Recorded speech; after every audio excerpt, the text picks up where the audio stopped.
दी हुई शक्ति, बुद्धि, विवेक, बल से कर्म क्षेत्र में लोगों की तन मन धन से सहायता करता हूँ, पर कुछ परिस्थितियां ऐसी आ जाती हैं कि मैं सभी का सहयोग करते हुए भी लोग मुझे गलत ठहरा देते हैं। असल बात है, आपका चिंतन सही नहीं है।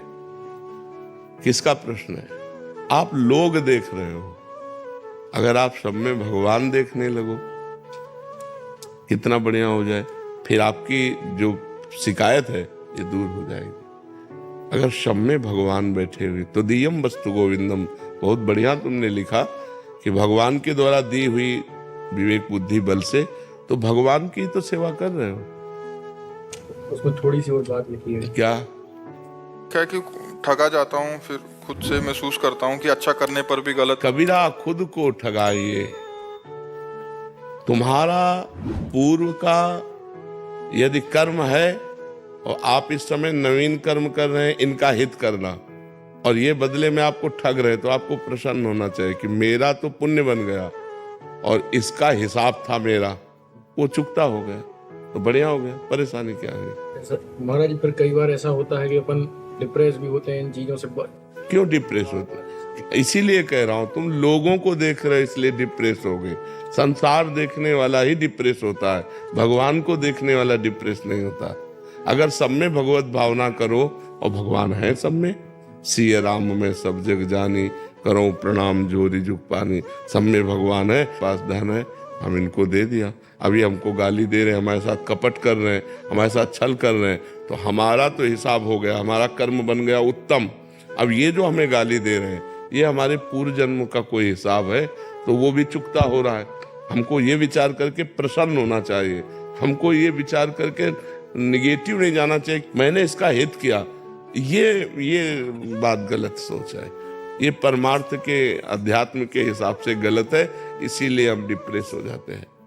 हमारे जैसे अपन किसी की मदद करें या कुछ भी करें, तो उसके कहते हैं कि अपन किसी उसके कर्म वो भुगत रहा था और अपन ने उसके जाके उसकी मदद कर दी, तो क्या उसके कर्म अपने? तो आपका कर्म उसके कर्म से जुड़ा हुआ था, इसीलिए आपको वहां सम्मिलित किया गया, इसीलिए आपको वहां भेजा गया कि अब उसके दुखमय कर्मों में आप अपना हिस्सा दीजिए और उसके दुख को निवारण कीजिए, तो आपको मिलेगा पुण्य और उसका कट गया पाप। बिना संयोग भगवान के कराए थोड़ी तुम पहुंच गए। मान लो कोई तड़प रहा है और आप पहुंच जाते हैं और आप उसकी तड़पन को मिटा देते हैं, अस्पताल ले जा करके उसके दुख को मिटा देते हैं, तो आपका भगवान के द्वारा भेजा हुआ कार्य है। आप भगवान की तरफ से प्रेरित होके गए, तो आपका तो बना पुण्य और उसका कट गया पाप, दुख निवृत्ति हो गई। तो ये संयोग होता है। आपको ही क्यों भेजा? आप ही क्यों आ गए? किसी और को भेज देते। तो ये भगवान का विधान है, इस बात को समझना चाहिए। आप स्वयं से नहीं गए, आपको ले जाया गया है। ताहि न आवे ताहि पर, ताहि तहां ले जाए। जैसी हो भवतव्यता तैसी बने सहाय, आप न आवे ताहि पर, ताहि तहां ले जाए। वो भगवत विधान होता है। तो भगवान की जय जयकार करनी चाहिए कि मालिक मुझे ऐसा किसी दुखिया के दुख निवारण का मुझे सौभाग्य दिया। तो ये थोड़ी है कि उसके प्रारब्ध कर्म को मिटाओगे तो आपको पाप लगेगा, आपको पुण्य होगा, क्योंकि उसके असत कर्मों के परिणाम स्वरूप उसे दुख मिला और उसकी दुख निवृत्ति में आप सहयोग किए, तो उसके पाप कट गए, आपका पुण्य बन गया। समझ गए? जी जी। महाराज, जैसे ये कर्म कहाँ से शुरू होते? जैसे एक कसाई जो रोज मुर्गे काट रहा है, वो तो रोज हजारों मुर्गे। अरे तो इनकी फिर दुर्दशा जानते हो कैसे होती है? नरकों में इनको लाखों करोड़ों वर्ष सड़ाए जाते हैं, वो तो तुम्हें नहीं दिखाई देगा। अब जैसे यहाँ चोरी की और पुलिस पकड़ के ले गई, अब वहां जो हिसाब करती है, अंदर 4 पुलिस वाले मार डंडे, जब उनकी खाल उधेड़ते हैं, इसके बाद 20 साल की सजा, आजीवन कारावास, एक एक गलती की। तो यहाँ जो कर रहे हैं ना, इनकी दुर्दशा जो नरकों में होती है वो तुम्हें तो पता नहीं। कर्मों का फल तो भोगना ही पड़ता है ना।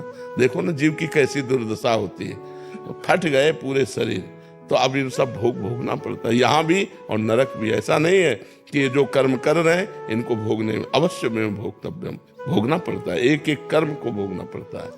महाराज, अपन से कोई चीज हुई हो जैसी जो कभी गड़बड़ हुई हो, तो उसको ठीक करने के लिए भगवान की शरण में होकर, भगवान कहते हैं कि सर्वधर्मान परित्यज्य मामेकम शरणम ब्रज, तो अहम त्वाम सर्व पापेभ्यो मोक्षयिष्यामि मा शुचा।